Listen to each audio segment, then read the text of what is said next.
Hey everyone, welcome back. In this video I'll show you how to start and use Slack for beginners in 2025.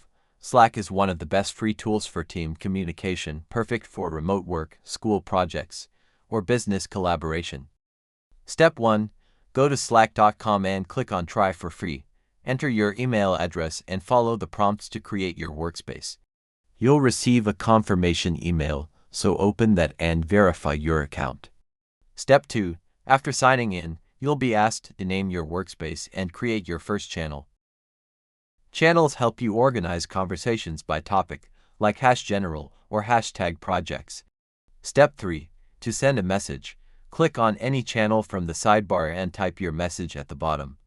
Press Enter to send. You can also add emojis, attach files, or mention teammates by typing the @ symbol and their name. Step 4.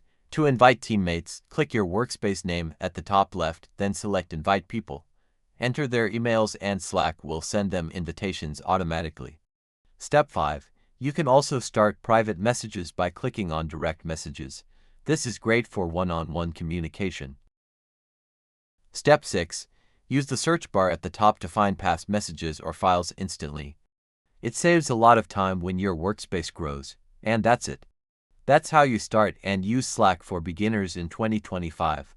Don't forget to like and subscribe, and I'll see you in the next one.